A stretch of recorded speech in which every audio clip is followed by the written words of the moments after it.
Example 3. Show that sine in bracket x plus y divided by sine in bracket x minus y equal to tan x plus tan y divided by tan x minus tan y. तर आपल्याला prove काय करायचं आहे, LHS equal to RHS. RHS ला कोणत्या कोणत्या terms मध्ये आहे तर tan x आणि tan y, tan x आणि tan y मध्ये इक्वेशन आहे. आणि इकडे कोणत्या टर्म्स मध्ये आहे तर sine in bracket X plus Y आणि साइन एक्स मायनस वाय आहे.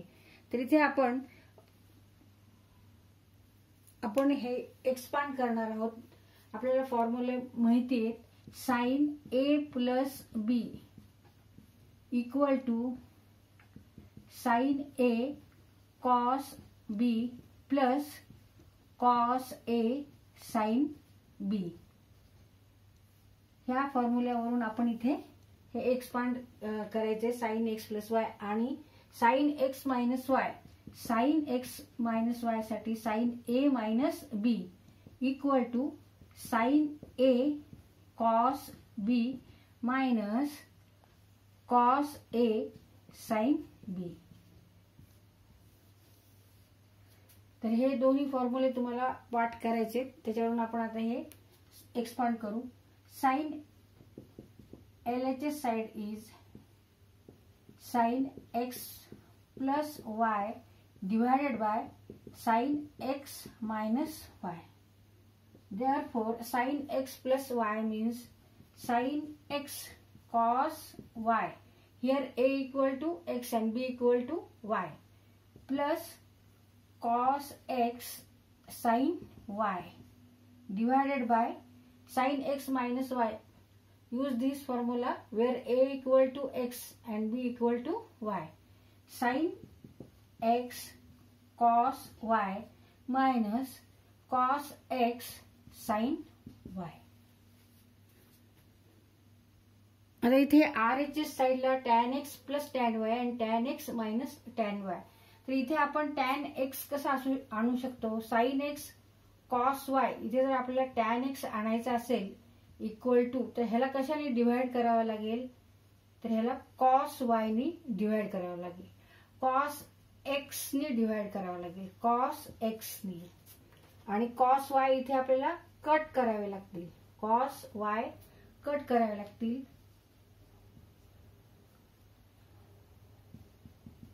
sin x into cos y, ह्याला आपण डिवाइड जर cos y आणि cos x ने जर डिवाइड केलं तर इथे cos y कट होतील.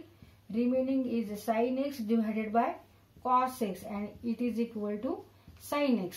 आता म्हणून आपण इथे cos y आणि cos x ने ह्याला डिवाइड करू. आणि ह्याला डिवाइड करण्यासाठी आपण काय वापरणार, इथे आपल्याला tan y पाहिजे, tan y पाहिजे. इकडे टर्म्स आहेत cos x आणि sin y. tan y करण्यासाठी इथे आपल्याला cos y पाहिजे आणि cos x कट झाले पाहिजे, म्हणजे cos y आणि cos x परत घेणार. म्हणजे ह्याला आपण ज्याने डिवाइड करायचं त्यानेच ह्याला पण डिवाइड करायचं, तसंच ह्याला पण त्यानेच डिवाइड करायचंय आणि ह्याला पण त्यानेच डिवाइड करायचंय.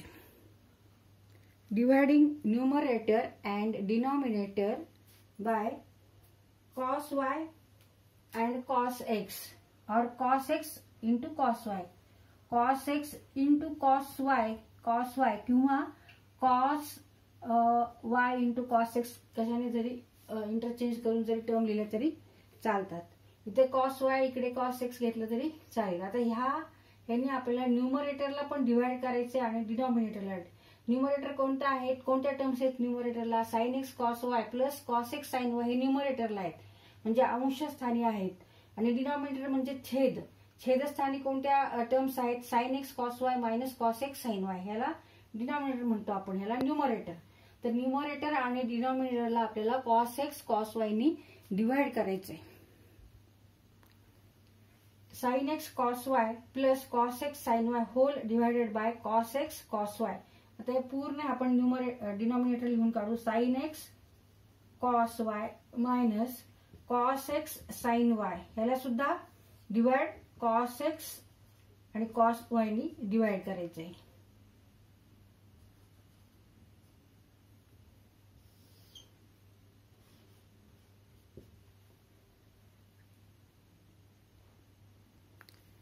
sin x cos y divided by cos x cos y plus cos x sin y divided by cos x cos y.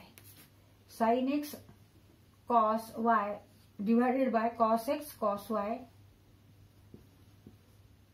plus cos x sin y divided by cos x cos y whole divided by sin x cos y divided by cos x cos y. Sin x cos y divided by cos x cos y minus cos x sin y divided by cos x cos y. Cos x sin y divided by cos x cos y. तर इथे आपण सगळीकडे cos x cos y ने divide केलेले आहे. आता कोणत्या term cut होतात ते बघायचे. आता इथे cos y आहे, इथे पण cos y आहे आणि इथे आपण डिवाइड करतोय म्हणजे हे असं कट करू शकतो आपण. इथे cos x कट झाले, इथे cos y cos कट झाले, इथे cos x cos कट झाले. Therefore remaining terms are sin x divided by cos x plus sin y divided by cos y whole divided by sin x divided by cos x minus sin y divided by cos y. But sin x upon cos x means tan x. Tan x plus sin y divided by cos y means tan y, and sin x upon cos x means tan x minus sin y divided by cos y means tan y, and it is equal to RHS side. Therefore LHS equal to RHS. LHS equal to RHS. तर इथे आपण हा question solve करताना आधी काय check केलं की RHS साइडला tan x आहे, tan y आहे आणि इकडे sin x प्लस y आहे, परत इकडे tan x आहे, tan y, इकडे sin x मायनस y आहे. आधी तुम्ही टर्म्स कोणत्या आहेत ते बघायचं, म्हणजे त्याचं रूपांतर आपल्याला RHS मध्ये ज्या टर्म्स आहेत उजव्या बाजूला राईट हँड साइडला ज्या टर्म्स आहेत त्याच्यामध्ये आपल्याला त्यांचं रूपांतर करायचं असतं. आता इथे sin x प्लस y म्हणजे sin a प्लस b हा फॉर्म्युला आपल्याला माहिती आहे. त्या फॉर्म्युला वापरून हे असं आपण एक्सपांड केलं, तसं sin x मायनस y त्याप्रमाणे हे एक्सपांड केलं. पण इथे tan x हवंय म्हणजे ही टर्म tan x येण्यासाठी इथे आपल्याला कशाने डिवाइड करावं लागेल तर cos x cos y नी आपल्याला इथे डिवाइड करावं लागेल. जर ह्याला आपण cos x cos y नी डिवाइड केलं तर ह्याला पण करावं लागेल डिवाइड, ह्याला पण त्याच ह्याने डिवाइड करावं लागेल, ह्याला पण cos x cos y नी डिवाइड करावं लागेल. त्याप्रमाणे आपण हा क्वेश्चन सॉल्व्ह केलेला आहे. आणि इथे मग cos y कट झाले, tan x इथे आन्सर आले, इथे cos x कट होऊन इथे sin y divide by cos y means tan y. त्याप्रमाणे आपण हा क्वेश्चन सॉल्व्ह केलेला आहे. तर आपल्याला इथे काय काय माहित हवं तर sin a plus b equal to what आणि sin a minus b equal to what. हा फॉर्म्युला, हे दोन्ही फॉर्म्युले आपल्याला माहित हवेत. sin a plus b means what, sin a cos b plus cos a sin b, and sin a minus b means what, sin a cos b minus cos a sin b. तर हे फॉर्म्युले तुम्हाला पाठच करायचे. आणि tan x म्हणजे काय तर sin x, tan x म्हणजे sin x upon cos x हे माहित हवं. tan y म्हणजे sin y upon cos y. तर इथे आपण 3 फॉर्म्युले वापरलेले आहेत हा क्वेश्चन सॉल्व्ह करताना. आता इथे आपण LHS साइड घेऊन सॉल्व्ह करून RHS दाखवली. इथे आपण RHS साइड घेऊन सुद्धा LHS दाखवू शकतो. त्याप्रमाणे सुद्धा आपण RHS इक्वल टू LHS असं जरी प्रूव्ह केलं तरी चालतं.